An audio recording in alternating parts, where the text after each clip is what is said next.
Soy Oyer Corazón, que soy miembro fundador de DIMAD y tengo hoy el placer de presentaros a Alison Clark, que es una de las grandes referencias en historia del diseño.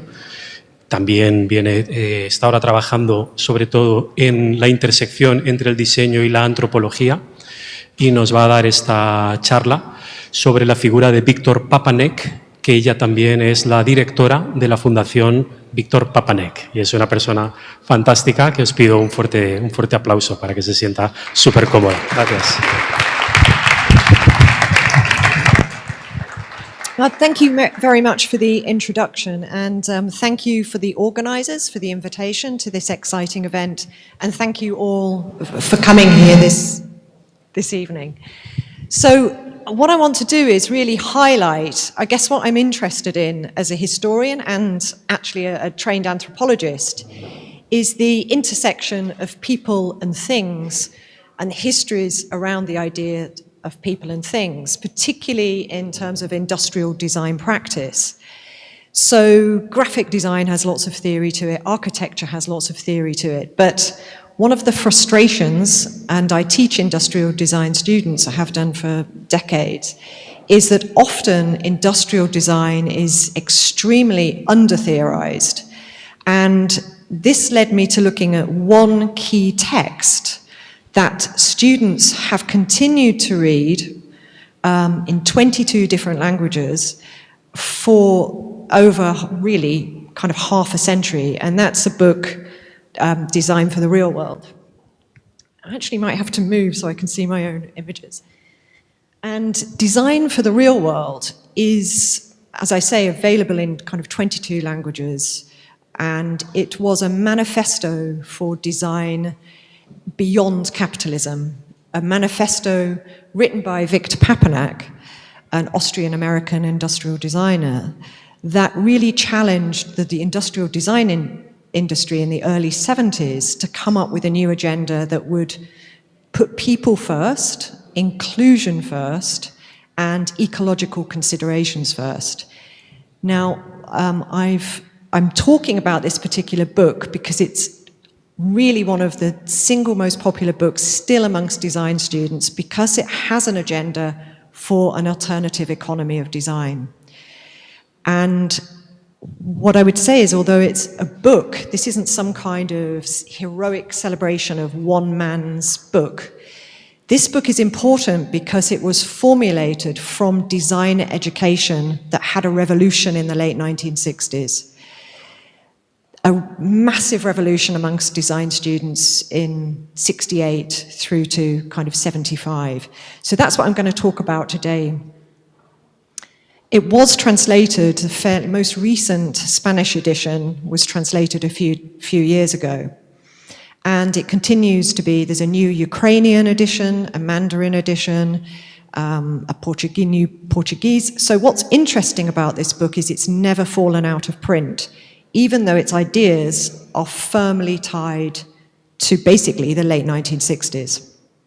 And social design movement in the 21st century tends to consider itself as quite contemporary, and clearly these debates are located way back into the 1960s. So I don't normally promote my own work, but I've just finished a book for MIT about Papanek. But what I would say the book is about, again, it's not another book about a great white male designer. It is a study of the complexities of the politics of design. That too often we're too simplistic about the notion of design's relationship to society. It's either good or it's bad. But designers always work in the grey areas of politics and societal relations. It's inescapable, and that's what I'm going to show in this talk today. It was also part of an exhibition that was, this is the catalogue that I co-curated with Vitra Design Museum, that was in Barcelona pre-COVID, and then travelled. And the idea of the exhibition was to take the figure of Papanek as a way into actually looking at the politics of contemporary design. What are the voices of dissent What are the politics around contemporary design now? I can touch on that a little later, but for anyone who wants an insight, the catalogue is really useful. But what I want to talk about is really the significance of this book and where it came from. It was published at a time when designers were highly politically active. It's easy to, as a historian, to romanticize this past period, but to be a designer in the late 1960s was to engage with issues of design and development, the politics of the global south, what was the West doing to peripheral economies. And so it sat amongst these books on the student bookshelf. Rachel Carson's Silent Spring, that was about ecological destruction of the environment through corporate pollution.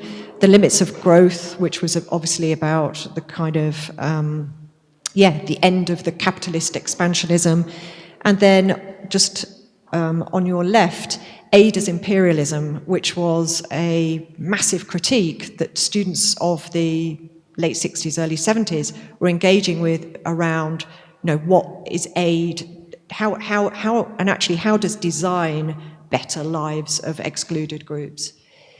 So I'm going to just start by looking at this quite bizarre little newspaper cutting. This is what drove Papanek to write Design for the Real World. As I say, the book is very much about his education, his journey as an educator and a designer. But this is an advert from America for parakeet diapers.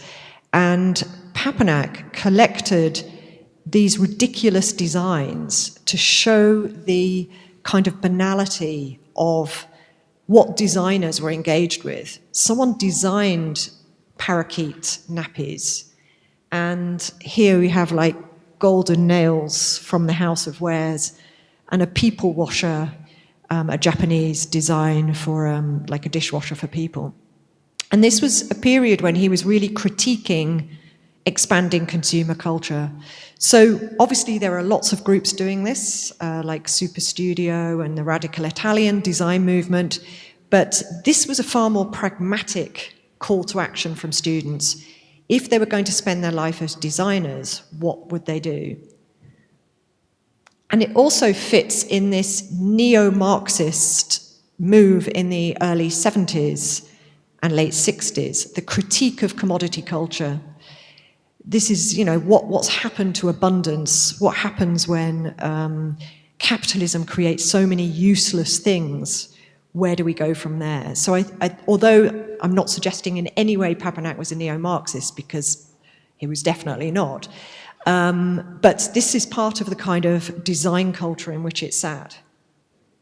And of course, Bourdieu's system of objects, which is about the superfluity and the superficiality of things, that things were no longer useful or functional, they were merely signs and signifiers in a world of advertising. And the book was highly significant and first published in Swedish,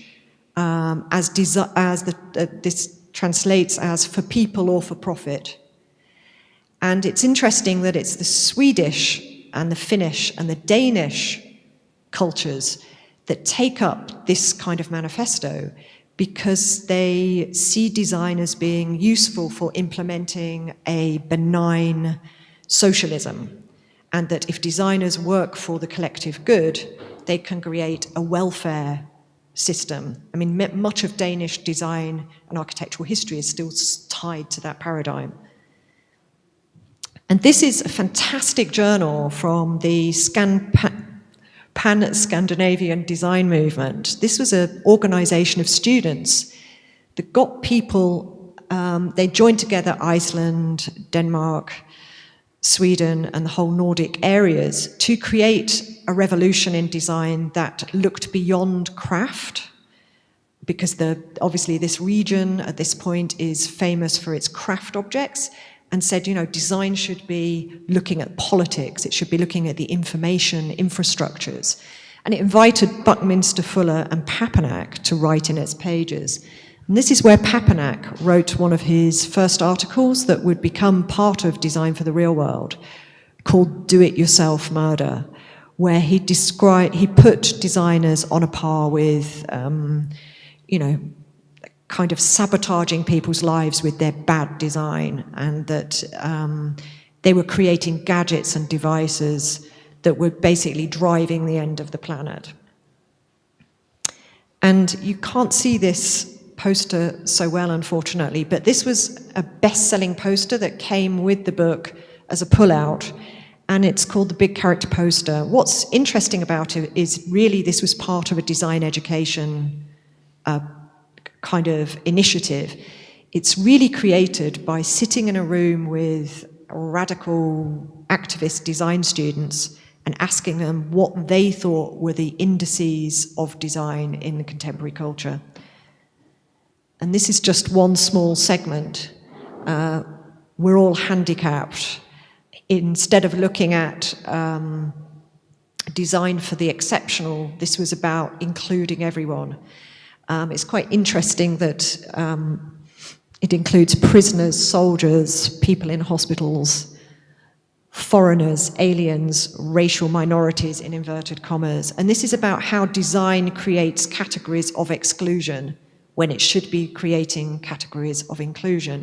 And what's important about this is, although Papanek becomes the author, this whole diagram is created by the comments of students at that period.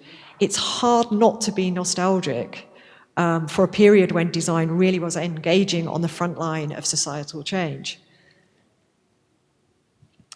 And the idea that design was no longer about things, it was about activities, it was about symposia, it was about kind of social communal planning, research. These are kind of ideas that big corporations now use as their slogans.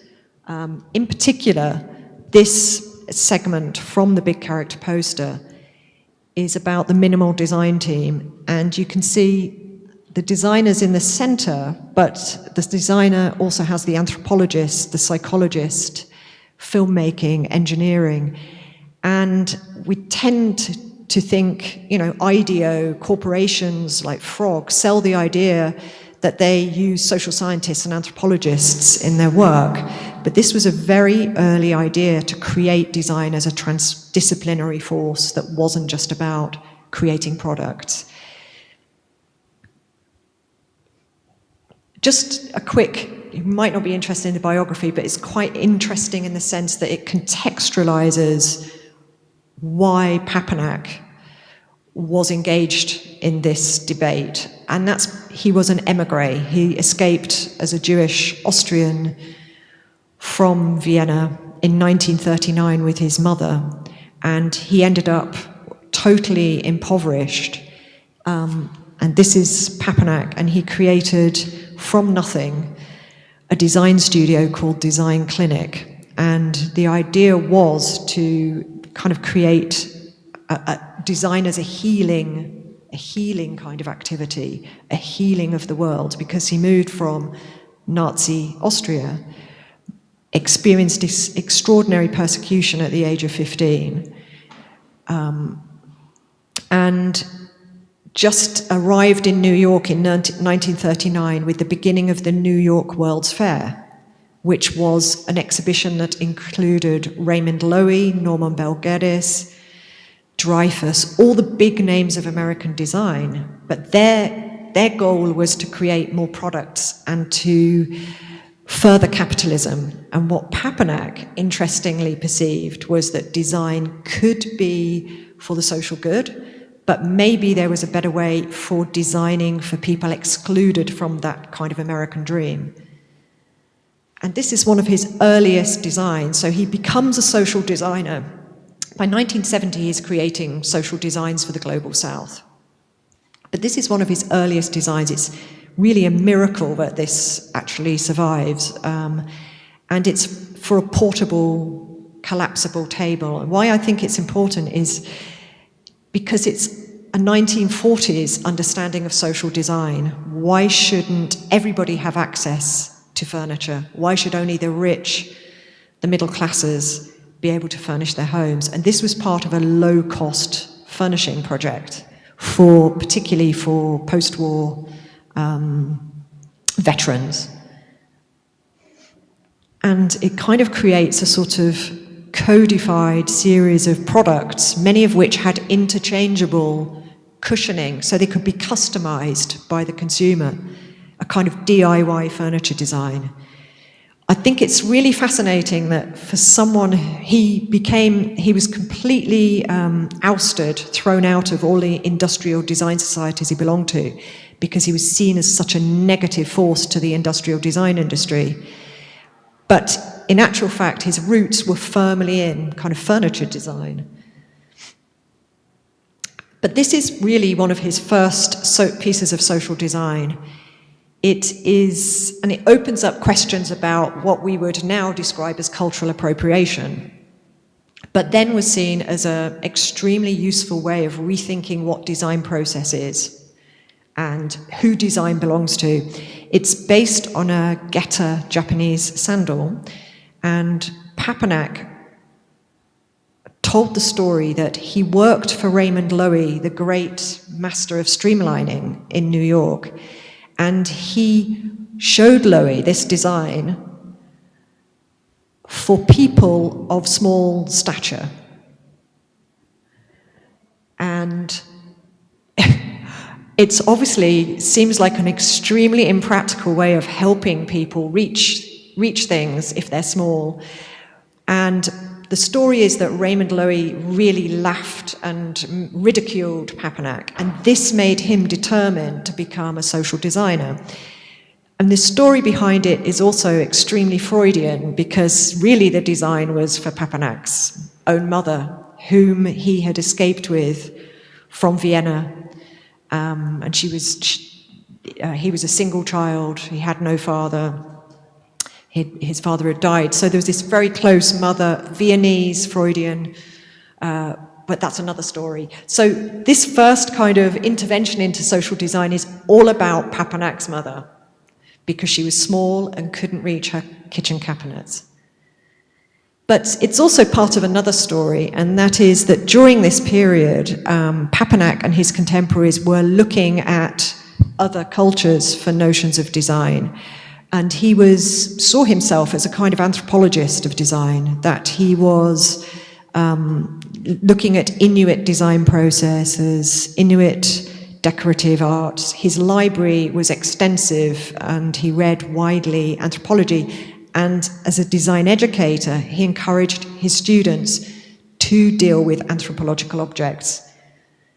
These are kind of fishing hooks. He had projects where students had to rethink techniques for fishing, and they had to design, these are snow goggles, Inuit snow goggles from his own ethnographic collection, and he had his design students really consider how you would design sunglasses without kind of filters, glass. How do you actually create something like that, to rethink their relationship to the assumptions of capitalist culture.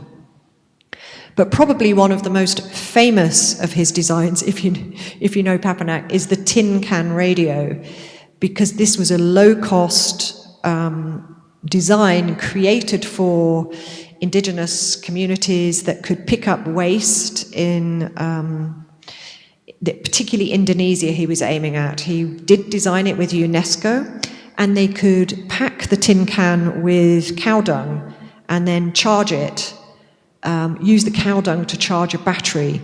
And what's significant about this is it very much taps into media theories around Marshall McLuhan and the idea of the global village, and the idea that everyone should have access. You know, this is way before internet politics. Everyone should have access to basic information.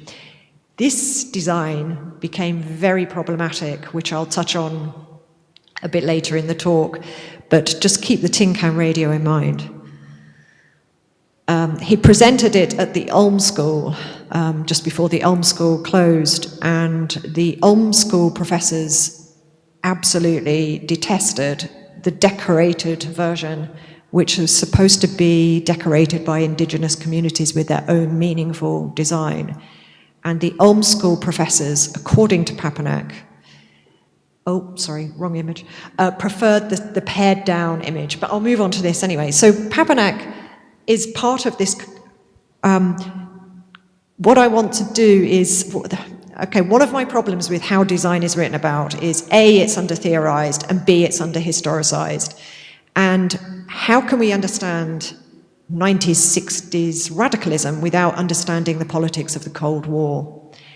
There's a reason why the Scandinavian Design Organization existed and could afford to have people like Buckminster Fuller and Papanek come over to Denmark, because there was hidden Cold War funding that allowed them to do that. They were unaware of where their funding was coming from, but it was part of a broader project to counter Soviet influence and to support what looked like a kind of safe student radicalism. So I'll expand on that in a minute. But Papanek finds himself with his own TV show, which is extraordinary. The only other person, I think, at this point who was doing that was George Nelson, who appeared on television. And his television show was also bankrolled by Cold War development money, because at this point he was working in Ontario. And this was on an extremely significant border in the Cold War. And they were presuming that basically it wouldn't just be the North American public that would be tuning in to these broadcasts. But I think this fantastic program outline in his own handwriting that survives really gives you some insight into what the agenda was.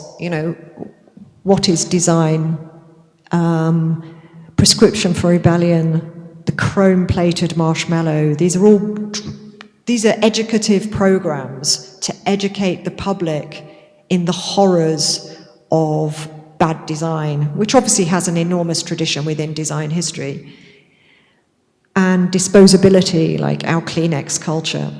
And what's interesting about this is a North American design professor, kind of borderline, very, very close to preaching something that looks like a kind of neo-Marxist discourse around commodities. And that to me is highly significant, because kind of why would he be getting funding or attention to do this? This is the high point. In my research for the book, I discovered Papanek actually had 5 wives. This is number 4, Miss Canada. And it's an illustration he produced himself. And I think what's interesting about it is he purported to be against Charles Eames and these power-mad male designers, but he definitely sees himself as a kind of social design version of, George Nelson or, Charles Eames. And the backdrop of these indigenous objects, gives him a kind of authority of this sort of anthropologist. And this was the Christmas card he sent when he got a position at North Carolina State University, which at the time was a very radical design university. Again, because it was receiving a lot of Cold War money to explore the possibilities of industrial design. And Papanek appeared in Industrial Design, the Industrial Design Journal, with some of those ideas. And I want to look at them because on your left is what looks like a humanitarian shelter. That it was actually an inflatable humanitarian shelter that could be wheeled on a trolley and taken to disaster zones or for refugees, and then in the same edition of Industrial Design that's dealing with kind of new ideas around design beyond product design, there's actually also Papanek's involved in creating a revolver, a gun for white rural poor people. So there's some kind of slightly contradictory, in order to be good farmers, to kill vermin, there's some slightly contradictory things going on. But if we look at another one of the designs, this is an all-terrain vehicle designed. Again, it's designed for Africa in this very broad sense, but we have to understand that in North Carolina at this point, there was intense racial segregation. So a lot of these designs are also designed in the backdrop of American politics, racial politics. I don't have time to talk about that much, but I explore it in the book because I think it is also a problem with a lot of design and design history, is it completely eradicates any of those debates around race and social class in terms of production. So this looks like a humanitarian design. This is a fantastic photo of the kind of all white boys designing their car for Africa. And it was very popular in Finland when Papanek lectured in Finland, which obviously is on the border of the Soviet Union. So having an American go and talk about social design was a kind of placating mechanism. And then this incredible image that looks like, here's Papanek at the front here with his students. It looks like something, like they look like Mossad agents. And you kind of, when you scratch the surface, not only did I discover Papanek had 5 wives, that's kind of irrelevant, except 2 of them nobody knew about and were never divorced. But what became clear is a lot of his funding, like most designers, was actually directly military involved, directly. So his graduate group here, creating this humanitarian object, that ended up being the basis of creating Design for the Real World, a kind of socialist political manifesto, was completely ambiguous. It was funded by military grants. And so when you start to see these objects in 2 ways, you know, design is never fixed, it's only ever mediated. They have dual use. So it may be that his graduate students were designing a humanitarian object, but obviously it belongs to the Cold War military and cultural politics. And I'll speed up, but this is Buckminster Fuller and Papanek in, again, Finland. And in my research, I just couldn't work out why Buckminster Fuller, this incredible, you know, incredibly famous maverick figure, also who had very massive military ties, US military ties, was in this geopolitical area in the late 1960s, early 1970s. And it seems that their funding, or the Finnish government received funding in order to bring North American speakers that looked like radicals to speak to radical audiences, to basically as a PR exercise for North America. Like, look, in North America, we also have innovative radical designers. So design was literally used politically in this case. It wasn't just metaphorical. It was a political agent. And this is Papanek talking to Finnish radical students. And this is a project by Buckminster Fuller that Buckminster Fuller oversaw with a transdisciplinary team in Finland. It's actually, rather bizarrely, probably the most obscure piece of Buckminster Fuller-related work. It's an geodesic-inspired portable abattoir. I have no idea how anyone would translate that in Spanish, for reindeer. So this is a totally political project, because at this point in '68, the Sami indigenous people were subject to new regulations on how they could slaughter reindeer. And to create this portable abattoir was to try to empower the Sami people against the basically state top-down infrastructure across the Nordic countries. So it now does not translate well, but was clearly a political transdisciplinary design project. And then Papanek himself oversaw an installation for that included clinical psychologists, and this was for children with disabilities and such as cerebral palsy. So this was also portable. The idea was that anyone could make them anywhere to serve a social purpose. It's actually made in a polystyrene dome floating on a port outside Helsinki, which didn't have great ecological kind of overtones. But so this is obviously a point in 1968 when the Milan design fair is completely trashed by student demonstrations. So it's not, this is a period of enormous upheaval. Again, this is Milan, it was occupied, the police had to intervene.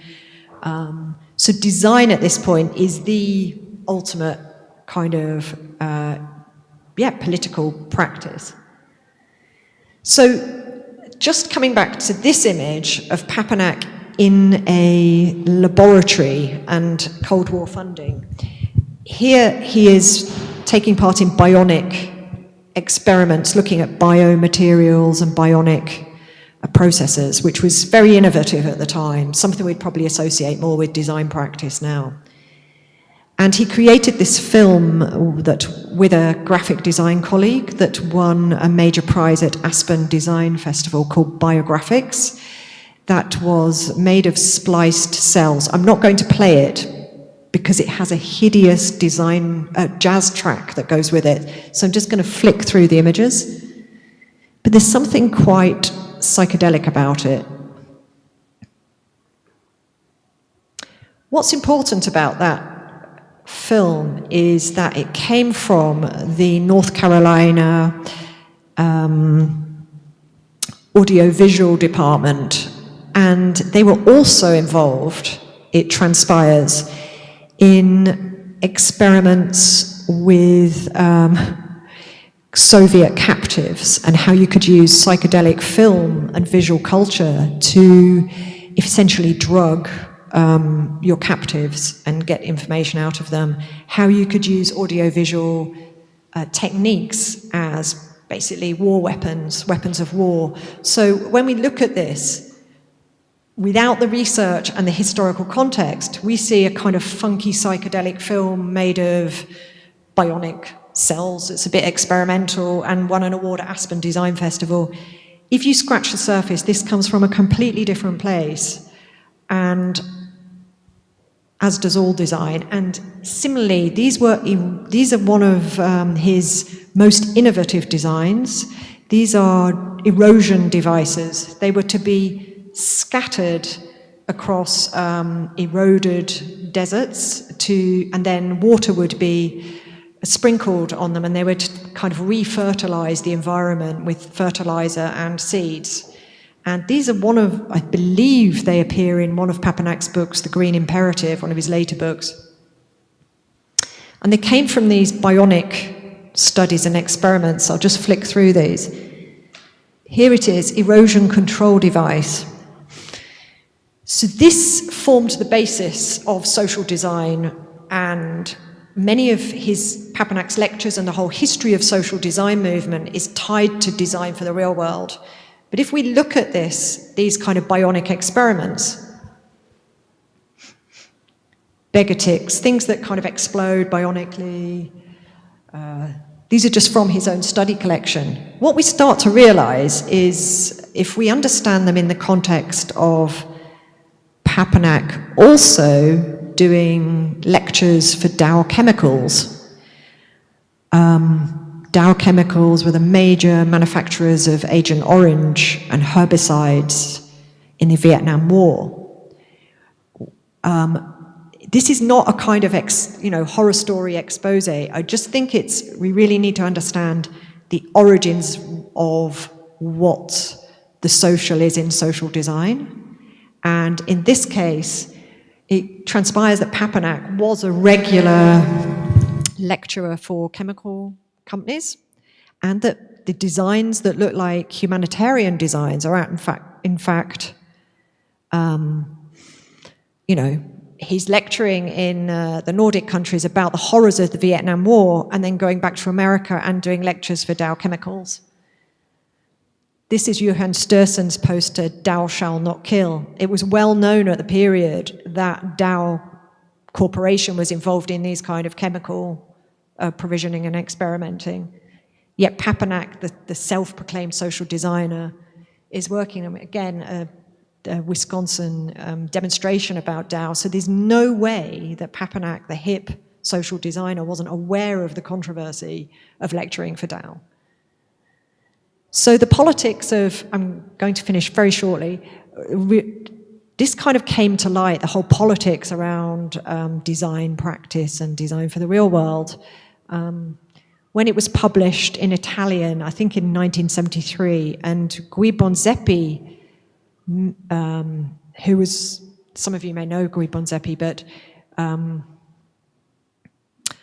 yeah, probably won't elaborate on it, but worked in Chile and Central and Southern America, and was kind of occupying a similar space to Papanek in talking about design for peripheral economies. And he critiqued Papanek in Casabella Design magazine, accusing him of being an agent for the American military. And it wasn't until this point, and he described the tin can radio not as a mechanism to create a collective global village of information, but actually as an apparatus for disseminating American military information and power.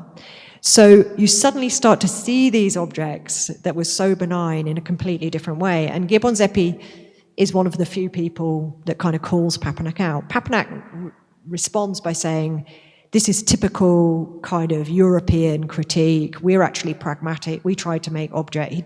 He absolutely refutes the military accusation. Okay, just winding down. So what's the legacy of this period? I would say this is one of the biggest legacies. This is the 1979 Ahmedabad Declaration on Design and Development.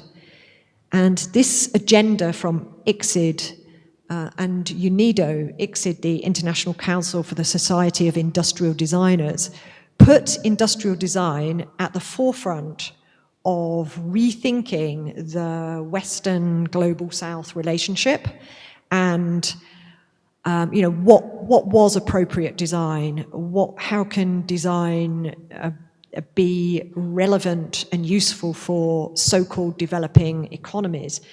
Now, I think this was set in India, by the way, for all sorts of political reasons around Gandhi's design movement and etc.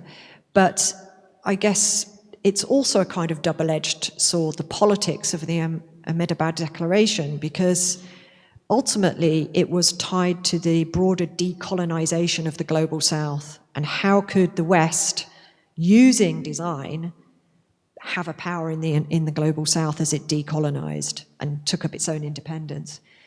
This is the Ahmedabad conference, and you see Papanek, the fading designer with the black polyester jumper and medallion, just kind of over there with big glasses.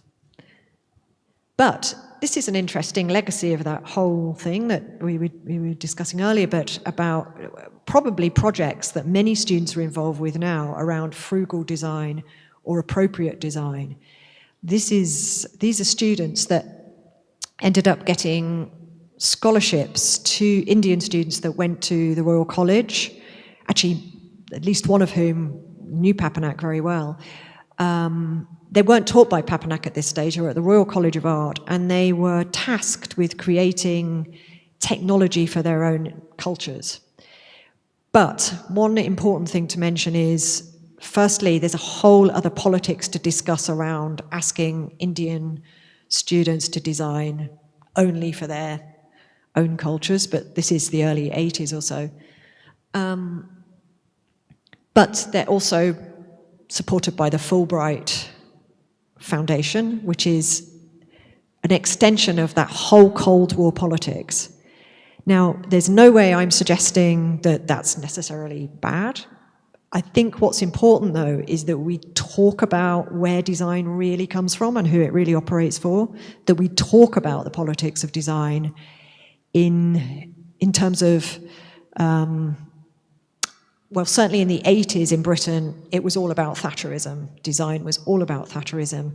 Spain has its whole other agenda, and the big debate is about how social design now has been completely co-opted by the neoliberal agenda, that if you put social design into a kind of transdisciplinary team, then that's your social agenda. You don't have to actually deal with people themselves. You just use a social designer. Okay, so I'll just finish there. Have I talked a bit too long, probably? But I'll just finish by some images from the exhibition that tried to use archive material from the 60s and 70s, not just of Papanek, by the way, but Super Studio, Radical Italians, the Scandinavian design movements, to try to explore what the implications for contemporary design were. So if we're talking about the politics of design, where have we got to in the 21st century? So there were exhibits by Daisy Ginsburg on the kind of politics of biological intervention into so-called nature, and what is nature? What are the boundaries between design and nature? Thomas Saraceno's work exploring the kind of structural nature of design. Design for disability, which I haven't mentioned, but there's a whole movement around that. And kind of problem solving. I think educationally there's a really interestingly innovative period of the early 70s when design, way before the straitjacket of post-it notes, toolkits, and dreaded design thinking. This is where design was encouraged as a creative practice and an iterative practice.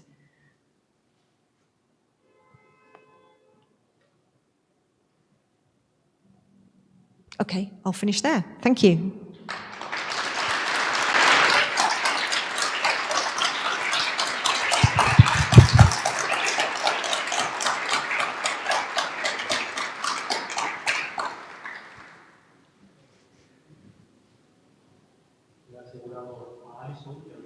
Preguntas al término de su intervención, así que por favor, ¿quién tiene preguntas para Alison?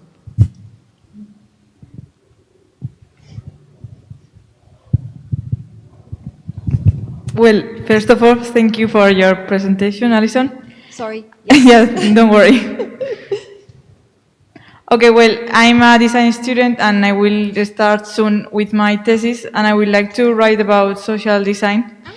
And I want any recommendation of you to start writing, and what can I study and search for it? Thank you. Oh.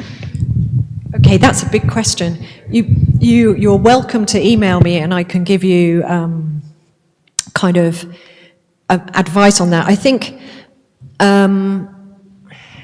one of the problems with, and I'm not a social designer, is with social design is just the big question of who is it really for? There's been such a major expansion in the area, and that's fantastic because it obviously shows that people engaged with design want to do something socially useful, just like they did 50 years ago. I think that the problem is how you do that, and so I guess I've given a historical example here in which the outcomes may have been very beneficial. There were some very useful designs for disability, designs, really thoughtful design processes that made students and the industry think outside just commodities. But there's always a compromise, because where would the funding come from? And so it's just the same now, really. It's like in social design, I think maybe we have to ask what the critical purpose is. Is it just to create a design culture that's kind of looks good for designers? Quite often, and I haven't done a scientific survey, but my impression has been sometimes I've been to social design courses and the work seems more beneficial to the designers making it than the group they are supposed to represent. And I think that whole thing about, it's a big debate about the kind of category of refugees, and have been, in my opinion, extremely problematic projects in which refugees become, this notion of the refugee as an objectified kind of group that people can then use to do a social project, I think can be highly problematic and actually dehumanizing. And I think it's probably good for the design profession. I'm just not sure it's good for the group it's supposed to represent. So I'm sounding very cynical because it's my job as an academic to be quite critical. But ultimately, I think what is required is some kind of overview of what is going on in social design. What does it mean? What's the debate actually? Who's it really for, and where's it going? Is it a symptom of a design culture that, Papanek all those years ago talked about design. The best thing that could happen to design is everyone just doesn't design anymore. And she wasn't the only one who said that. Super Studio said it. So it was a crisis, but so I'm not being very helpful. I'm sure I can find you some helpful guidelines. I think go beyond the surface. It's always difficult to do that, but take a critical eye to it. It shouldn't just be some kind of heroic celebration. But someone really needs to, if you're writing a thesis, someone really needs to just do an overview of, what does it mean in Spain? What does it mean in Germany to be a social designer? And some of it's really positive, like the use of ethnography can be dangerous, or it can be very positive if it genuinely creates more empathetic designers that are actually interested in people that use stuff and how they use it. But the sad truth is, stuff is still just really badly designed. Even though we have all this social design and ethnography, a lot of it's because there are so many other factors around how stuff ends up being in the world, where stuff comes from.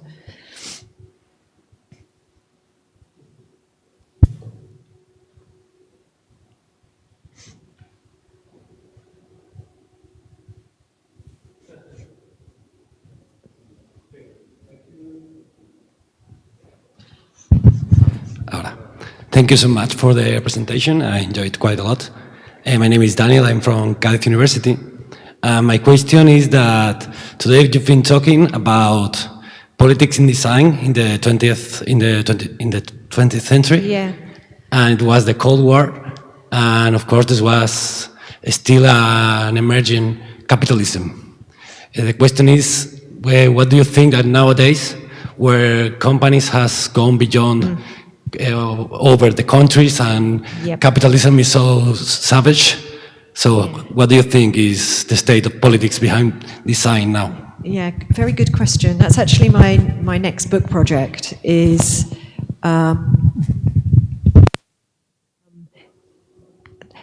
really how you look into that, because on the one hand, big corporations, as I say, have used social scientists, anthropologists to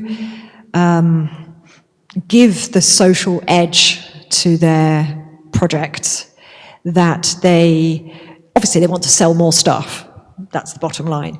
But the idea is that the reason, I was doing some research in the National Institute of Design in Ahmedabad, and there were many projects by, some of you may be involved in them, by IDEO and Frog, because obviously India is a massive market, it's a waning market, Europe, America really, in comparison to the potential of new middle-class markets. So those social scientists are, we could say, if we want things exist in the world, services exist, information technologies, if we want them to work for the people who use them, that's really good. That's fantastic. Why wouldn't you have anthropologists or people that work with people on board? But I guess the cynical part is how much of that is an intervention, rather like the design and development agenda. and the kind of aid as imperialism. How much is design, which is generally seen as quite apolitical, I think. Design is like often seen as the apolitical project in comparison to something like architecture. But how much is design and things kind of infiltrating those cultures? I think it's very dangerous.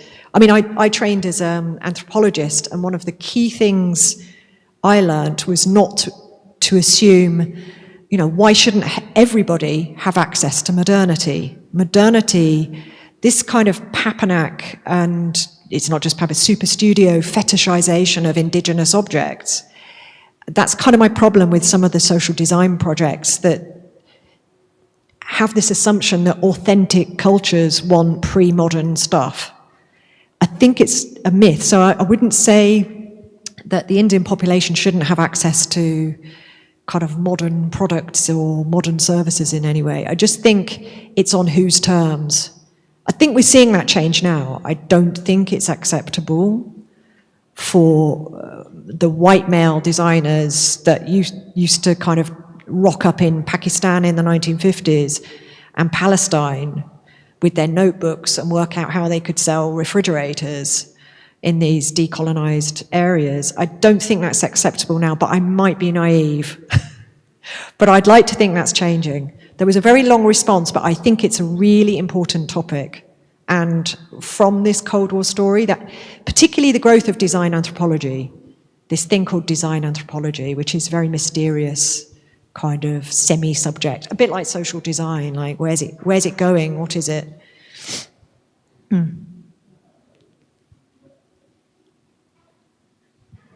¿Preguntas? Hi, Alison. Hello. Yesterday, my talk has a lot of common points with you. I show the same references. We talk of same terminology. And I was talking about the need for designers to be more activists. And Papanek was an activist. Can you identify a contemporary Papanek designer now that we have so many democracies in danger? I think that's a good question. And doing the exhibition, I'll be honest, I never wanted Victor Papanek's name on the exhibition. I was interested in the politics of design. I wasn't really interested in Papanek except as a historical reference point. What we deliberately didn't do is kind of try and find the new Papanek. It was definitely more a dialogue. One thing I would say is that I think transdisciplinary, the idea that it's not just the one designer that designs our teams, they're transdisciplinary teams, is really significant. I guess the problem is that museums and design media doesn't want collectives, it wants figureheads. This model still exists of the great patriarchal transforming kind of figure that can change the world through design. So another problem, I'm not answering your question because we did deliberately avoided, we just looked at people who are kind of engaging with similar things in that exhibition as a dialogue. I think some of the problem with design activism is, again, I sound like a terrible cynic, is activism for whom? Is it just for designers themselves? Because quite often those projects are so inaccessible. Let's face it, design is still an elite practice. And that's what those students were trying to challenge, actually, 50 years ago, that it shouldn't be an elite practice. And, I think it still is. Obviously, there are community projects, but they tend to be small scale. It's a really difficult one. I think it's I feel really, I'm a tutor for practitioners, and students have exactly, or designers have exactly the same dilemmas. In a way, there are less clear routes, I think, than there were back 50 years ago in those good old nostalgic times. So I don't know the answer to your question, but It might just be critical. I mean, one really interesting thing about this period is that designers were expected to engage with the humanities, that they should read. We tend to think this is a kind of new concept, that students read, you know, futuristic literature and stuff. There was a big comprehensive design campaign in the States, again, to beat the Soviet Union, to create designers as humanists, not just technicians. And I actually think, out of the Cold War politics, what Europe has that is fantastic is it does have still, I hope, the concept that design is not just a vocational practice, it's an intellectual practice, it's a practice of the humanities, it's a critical practice, it's not just creating things. I think, again, I may be overrating the European influence, but I think, you know, we're kind of in a luxurious situation. We do still have that legacy, I think, in Europe. I think, yeah, definitely. The art school activist legacy. That was an extremely rambling response.